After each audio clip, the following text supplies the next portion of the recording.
Story time. I don't want to show my face, so I'm just gonna narrate the story. So Anna woke up to a cold winter morning on her matrimonial bed, turning slightly to face her husband. A smile escaped from her face. She gently tapped him while she pecked a kiss on his forehead. "Good morning," she greeted.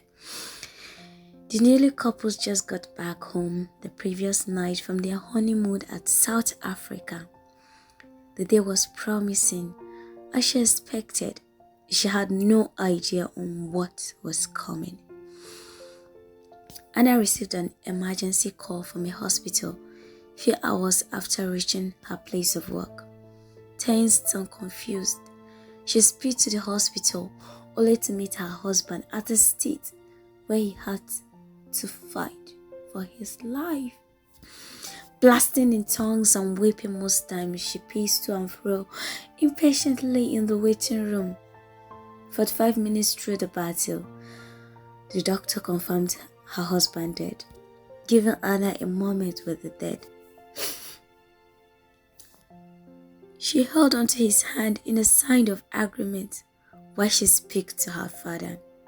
In it all, she reminded him of his promises and his words, which never get back to him void, calling forth the comforter and speaking life back into her husband, and life is brought back into her husband. But then, the battle still continues, as he fought back to regain consciousness. While Dan fight for his life in his present world, Anna was faced with trials that questioned her faith. The doctors, despite marveled with how Dan got his pulses, they doubt the possibility of him waking up, as he described his case as a rare one. Having sunk deep into a frozen water pond and retrieved after 20 minutes, which deprived the brain of oxygen, an injury the doctor described beyond his brain repaired, advising Anna to let him go by stripping him of his life support. At the same time, pressure from family and friends who concluded on Dan's case as irreversible began to dig down their closet for their black outfits while sending condolence messages to Anna. Well, you agree with me that at this point, a miracle is the only way out. But what if Dan is not entitled to that package? You see, your case may be sour than Anna's, but how long have your faith kept you? Are you waiting for a miracle like Anna's? What is your state of heart?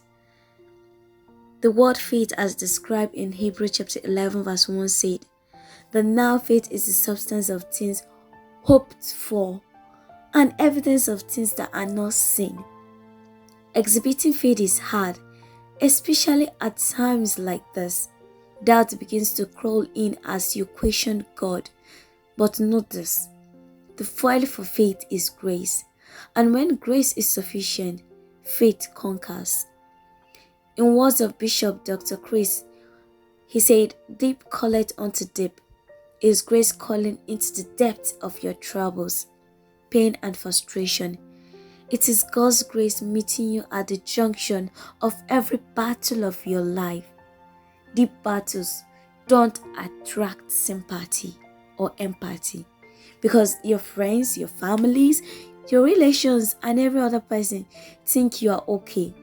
Even when you open up to them, they find it hard to believe you because they can't see it on you.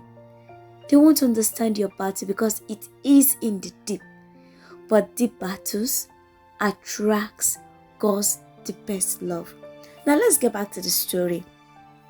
While everyone believed it was Dan's time for departure, Anna believed something else. Her faith in God was unshakable while she communicated to her father on the need to resurrect Dan. Days turned to weeks and weeks to months. A miracle that Dan was still breathing shocked the doctors more. But then, something happened which questioned the miracle. The life support on which Dan was on turned into life-threatening.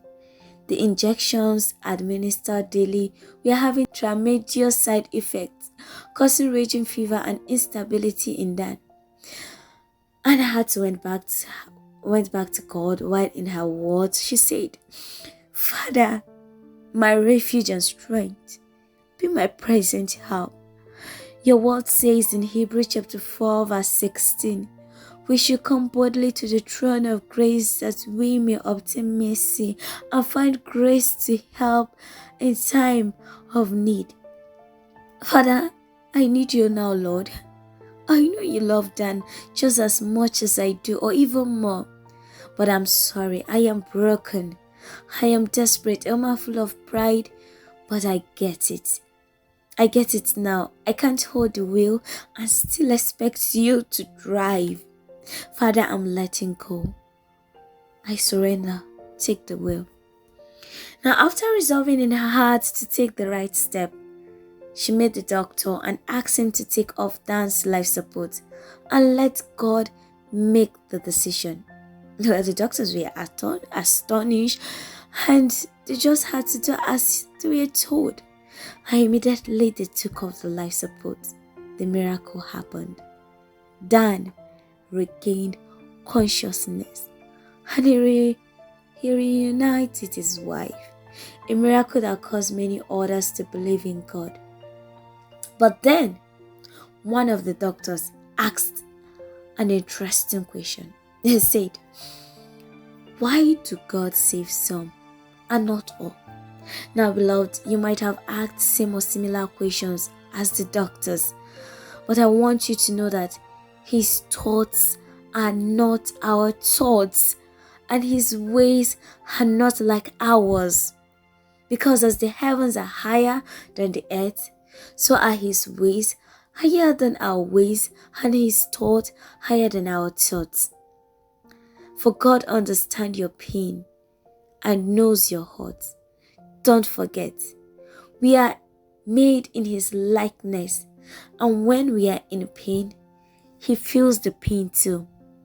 See, I might not really understand it now. You might not understand us, and we both might not understand His ways. But one thing I know is that the God we serve, He's faithful and He's a just God, and He loved us so very much. Please have faith and stand firm.